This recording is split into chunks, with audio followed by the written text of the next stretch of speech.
छोट्याशा गावात सुमित्रांचा जन्म झाला. साधं सरळ घर, आई वडिलांचा कष्टावर जाणारा स्वभाव, घरात मायेचं वातावरण. लहानपणापासून सुमित्रा अभ्यासात हुशार होती, पण तिचं बालपण एकदम सुखाचं नव्हतं. वडील शेतकरी होते, पावसावर अवलंबून असलेलं शेतीचं काम, घरात आर्थिक ताण कायम असायचं. आईला हातभार लावण्यासाठी सुमित्रा लहानपणापासूनच धडपडू लागली.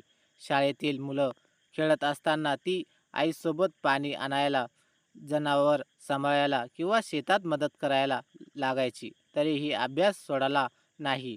तिचं स्वप्न होतं की आपलं आयुष्य गावातल्या साध्या चौकटीत न राहता काहीतरी मोठं करावं. गावातील प्राथमिक शाळा संपवून सुमित्राने तालुक्यांच्या ठिकाणी जाऊन हायस्कूलमध्ये प्रवेश घेतला. तिथे जाऊन तिच्यासमोर नवे प्रश्न उभे राहिले. राहण्यासाठी जागा, जेवण, पिण्याची सोय, फी भरण्याचा प्रश्न. पण ती हार मानणारी नव्हती. ती एका शिक्षकांच्या घरी काम करू लागली. घर झाडणं, भांडी घासणं, कधी मुलांना अभ्यासात मदत करणं. त्या बदल्यात राहायला जागा आणि थोडं जेवण मिळायचं. अशा परिस्थितीत सुद्धा ती वर्गात पहिलीच यायची. तिच्या जिद्दीने सगळे आश्चर्यचकित व्हायचे.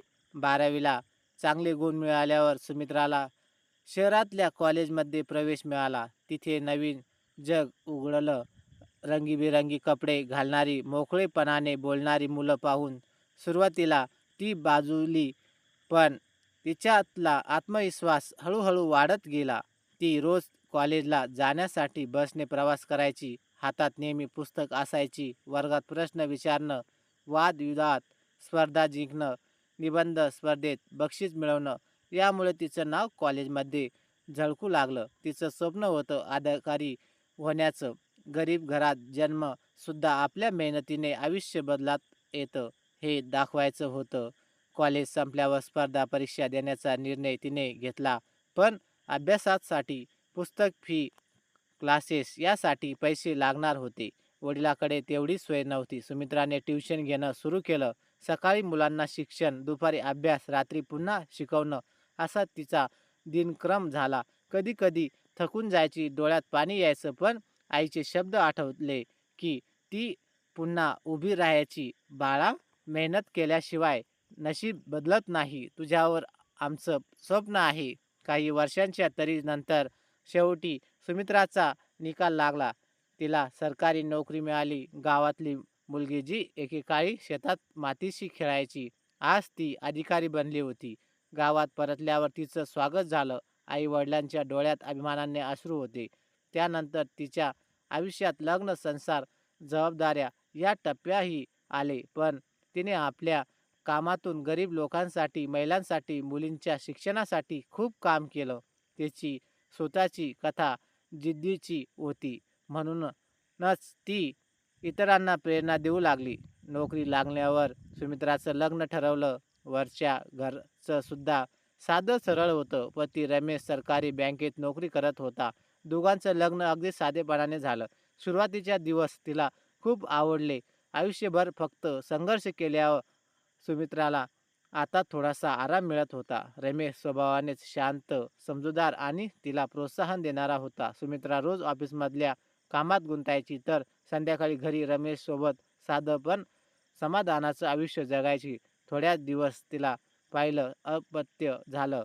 एक मुलगी. त्या क्षणी तिला आपलं आयुष्य पूर्ण झाल्यासारखं वाटलं. मुलगी झाल्यावर जबाबदाऱ्या वाढल्या. ऑफिसचं काम, घरी संसार, मुलीची काळजी हे सगळं एकटीने सांभाळणं सोपं नव्हतं. पण सुमित्राची जिद्द तिथेही कमी झाली नाही. रमेश तिच्या पाठीशी उभा होता.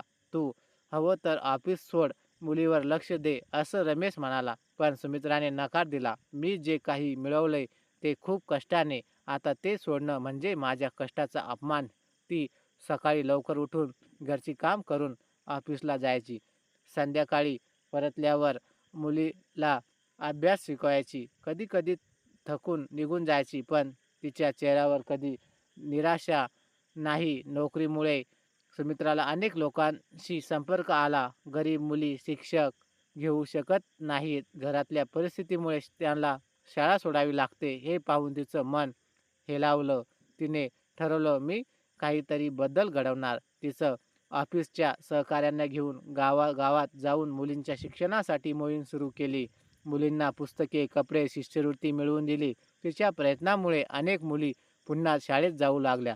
जसं आयुष्य सुखाच्या मार्गाने चालत होतं, तसंच नशिबाने पुन्हा परीक्षा द्यायचा सुरुवात केली. रमेश अचानक गंभीर आजार झाला. मोठे उपचार, खर्च आणि मानसिक त्रास सगळं एकदम आलं. सुमित्रा ऑफिस, घर, रुग्णालयात या तिन्ही ठिकाणी धावपळ करत होती. रात्री जागून रमेशची सेवा करायची. सकाळी ऑफिसला जायचं. आई म्हणायची, "बाळा, तू एकटी किती करशील? देवावर विश्वास ठेव." कधी कधी तिला वाटायचं की आपण कोळसातोय, पण मुलींचा चेहरा आणि रमेशचा विश्वास तिला पुन्हा उभं करायचा. काही महिन्यांच्या उपचारानंतर रमेश हळूहळू बरा होऊ लागला. सुमित्राने धीर सोडला नाही, म्हणूनच संकटावर मात करता आली. या अनुभवाने तिला आणखी शिकवलं, आयुष्यात सुख दुःख दोन्ही येणार, पण लढण्याची हिंमत ठेवली तर मार्ग नक्की सापडतो. रमेश बरा झाल्यावर दोघांनी एकत्र ठरवलं की आता समाजासाठी अजून काम करायचं.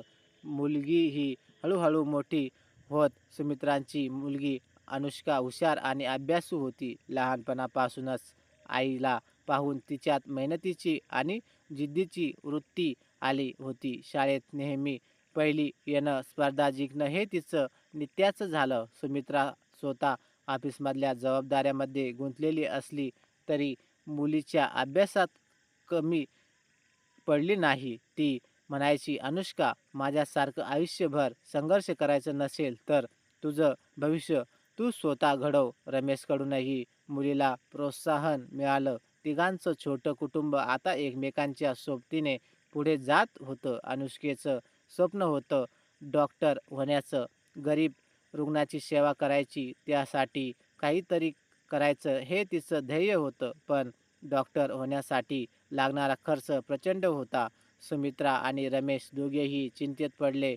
पण सुमित्राने ठामपणे म्हटलं, "आपल्या मुलीचं स्वप्न मांडू द्यायचं नाही. जशी मी लढले तशी आपणही झगडू." तिने स्वतःचे काही दागिने विकले, बँकेकडून कर्ज घेतलं आणि अनुष्केचं शिक्षण पूर्ण ठेवलं.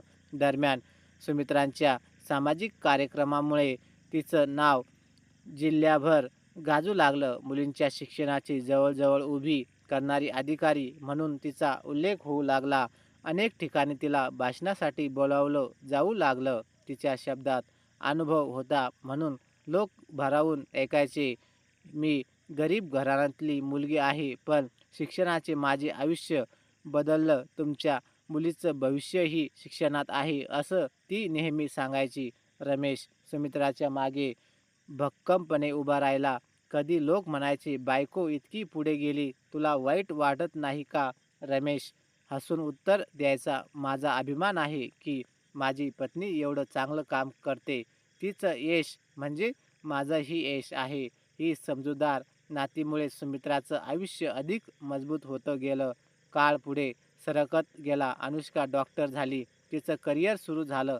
तिच्या यशाने सुमित्रा आणि रमेश दोघेही सुखावले. मुलगी उभी राहिली म्हणजे त्याचं आयुष्य यशस्वी झालं असं त्यांना वाटलं. हळूहळू वय वाढू लागलं. अंगातली ताकद कमी झाली, पण मन मात्र समाधानी होतं.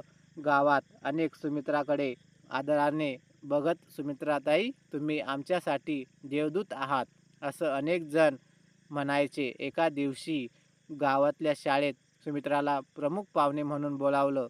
शाळेतल्या मुलींनी तिचं स्वागत फुलांच्या आरशात केलं. त्या क्षणी सुमित्राच्या डोळ्यात पाणी आलं. तिने म्हटलं, "गरीब वाढले, संघर्ष केला, पण आज मी इथपर्यंत आले. हे आयुष्य खरंच सार्थक झालं." संपूर्ण आयुष्यभर झगडून अखेर तिला मिळालं ते म्हणजे समाधान, आदर आणि प्रेरणादायी वारसावयाच्या 60 सुमित्रांच्या तब्येतीत थोडी घसरण जाणू लागली. सततची धावपळ, आयुष्यभर केलेली संघर्ष याचा परिणाम अंगावर दिसू लागला. डॉक्टरांनी आराम करायचा सल्ला दिला, पण ती म्हणायची, "आराम म्हणजे मला कंटाळा वाटतो. लोकांसाठी काहीतरी करत राहिले की मला जगण्याचं समाधान मिळत." रमेश आता निवृत्त झाला होता. दोघंही घरी जास्त वेळ एकत्र घालू लागले. संध्याकाळी अंगणात बसून जुन्या आठवणी काढू, एकमेकाकडे हसून पाहत त्यांना आयुष्याचं खरं सुख-दुःख जाणवत होतं. अनुषाने डॉक्टर होऊन मोठ्या शहरात आपली दवाखाना सुरू केली. गरीब रुग्णासाठी ती नेहमी मोफत सेवा देत होती. आईची शिकवण ती विसरली नव्हती. एका कार्यक्रमात तिला विचार, "तू इतक्या मोठ्या हॉस्पिटलमध्ये असून गरिबासाठी काम करतेस?" अनुष्का हसून म्हणाली, "माझी आई सुमित्रा गरीब घरातून आली, पण तिने मला शिकवलं की इतरांच्या डोळ्यातलं पाणी पुसलं तरच खरी माणुसकी. तिचा वारसा मी पुढे नेते." हे ऐकून सुमित्राच्या डोळ्यात आनंद अश्रू दाटून आले. गावात सुमित्रांच्या नावाने सुमित्रा महिला शिक्षक केंद्र सुरू करण्यात आलं. अनेक मुली तिथे शिकू लागल्या. लोक म्हणायचे, "तुम्ही आमचं आयुष्य बदललंय, आमच्या मुलींना उज्ज्वल भविष्य दिलंय." हे शब्द ऐकून सुमित्राला वाटलं की तिचं आयुष्य खरंच व्यर्थ गेलं नाही. एके दिवशी सुमित्रा खूप शांतपणे रमेशच्या खांद्यावर डोकं ठेवून म्हणाली, "आपण खूप झगडलो, पण आज बघ ना, आपलं कुटुंब सुखात आहे, समाजात आपलं सन्मान आहे. मला आता काहीच हवं नाही." त्या क्षणी रमेशने तिचा हात धरून म्हटलं, "हो सुमित्रा, तुझ्यामुळेच हे सगळं शक्य झालं. तूच आमच्या घराची ताकद होतीस." काही महिन्यांनी आजारपणामुळे सुमित्राने जगाचा निरोप घेतला, पण ती गेल्यानंतरही तिचं नाव, तिचा वारसा, तिची प्रेरणा लोकांच्या हृदयात कायम राहिली. सुमित्रा गेल्यानंतर घरात एक प्रकारची पोकळी निर्माण झाली. रमेश शांत झाला होता, पण त्यांच्या डोळ्यात नेहमीच सुमित्राच्या आठवणी चमकत असायच्या. प्रत्येक वस्तूमध्ये, प्रत्येक कोपऱ्यात तिचा सुगंध दरवळत होता. अनुष्कासाठी आईचं गाणं मोठा धक्का होतं, पण आईने शिकवलेल्या जिद्दीनेच तिने स्वतःला सावरलं. तिला वाटलंय, आई शरीरात नाही, पण तिचं शिकवण माझ्यात कायम आहे. अनुष्काने ठरवलं की आईने सुरू केलेली महिला शिक्षक चळवळ थांबायची नाही. तिने गावातल्या सुमित्रा महिला शिक्षक केंद्राला आणखी मोठं केलं. नवीन इमारत बांधली, संगणक शिक्षक सुरू केलं. मुलींना फक्त शाळेत नाही तर कॉलेजात जायची संधी मिळावी म्हणून तिने शिष्यवृत्ती योजना काढली. आईचा वारसा जपणं म्हणजे तिच्यासाठी आयुष्यच ध्येय झालं. वृद्धी रमेश दररोज शाळेतल्या मुलींना भेटायला जायचा.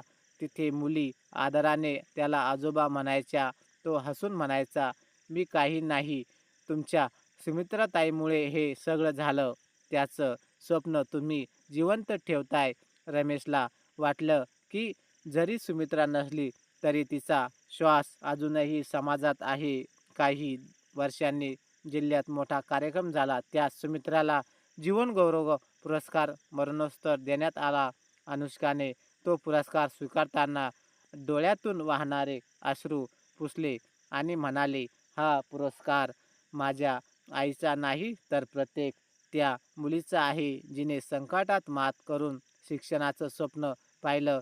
संपूर्ण सभागृह टाळ्यांनी दुमदुमलं. सुमित्रांच्या कथेतून समाजाने एक मोठा धडा घेतला. गरिबीत जन्मलो तरी स्वप्न मोठी असावीत. संघर्षातही शिक्षणाचं ध्येय सोडू नये. आयुष्याचं खरं समाधान इतरांसाठी जगण्यात आहे. गावातल्या भिंतीवर मोठ्या अक्षरात लिहिलं गेलं, "सुमित्राताईंचं आयुष्य म्हणजे जिद्द, कष्ट आणि समाजसेवेचं प्रतीक." रमेश वयाने खूप म्हातारा झाला होता, पण रोज सकाळी अंगणात बसून तो जुन्या आठवणीत रमायचा. सुमित्रा जेव्हा कॉलेजला जायची, शेतात काम करायची, मुलीला अभ्यास शिकवायची, त्या सगळ्या क्षणाचा चित्रपट त्यांच्या मनात सतत सुरू असायचा. तो नेहमी स्वतःशीच म्हणायचा, "सुमित्रा, तुझ्याशिवाय हे आयुष्य रिकामं आहे, पण तुझ्या आठवणीचं मी जगतोय." अनुष्काने फक्त डॉक्टरकीचंच नाही तर समाजसेवेतही नाव अध्याय सुरू केला. तिने सुमित्रा फाउंडेशन नावाची संस्था उभारली. या संस्थेमार्फत गावागावात आरोग्य शिबिर, मोफत संवाद आणि शिक्षण विषयक मदत दिली जाणू लागली. तिला वाटायचं, आईने जे बी पेरलं त्याचं झाड आता मी अधिक पुरवणार. हळूहळू गावात मोठा बदल दिसू लागला. आधी मुली 10वीच्या पुढे शिकत नसत. आता अनेक मुली कॉलेजला जाऊ लागल्या. काही जणी नर्स झाल्या, काही शिक्षिका बनल्या, तर काहींनी स्वतःचे व्यवसाय सुरू केले. गावकरी म्हणायचे हे सगळं शक्य झालं ते सुमित्रा ताईच्या स्वप्नामुळे. एक दिवस रमेश शांतपणे झोपेत गेला. शेवटच्या क्षणी तो अनुष्काचा हात धरून म्हणाला, माझ्या मुली, आईचा वारसा तू जिवंत ठेवला आहेस. आता मला तिच्याकडे जायचं. त्याचा चेहरा अगदी समाधानी दिसला होता. जणू सुमित्राशी भेट होणार असल्याचा आनंद त्याला मिळाला होता. रमेश गेल्यानंतर अनुष्का एकटी पडली नाही, कारण तिला आई वडिलांचं स्वप्न सांभाळायचं होतं. सुमित्रा फाउंडेशन मोठं झालं. देशभरातून लोक मदतीसाठी येऊ लागले. दरवर्षी सुमित्रा स्मृती पुरस्कार मुलींना दिला जाऊ लागला. त्यांनी संघर्ष करून शिक्षक घेतलं. प्रत्येक वेळी अनुष्काला वाटायचं की तिचे आई बाबा आकाशातून तिचं कौतुक करतात. तर मैत्रिणींनो आणि मित्रांनो, तुम्हाला कथा कशी वाटली कमेंट बॉक्समध्ये नक्की कळवा. आणि व्हिडिओ आवडला असेल तर व्हिडिओला लाईक आणि शेअर करा. आणि अशाच नवनवीन कथा दररोज न चुकता ऐकण्याकरिता आमच्या चॅनलला सबस्क्राईब नक्कीच करा. धन्यवाद.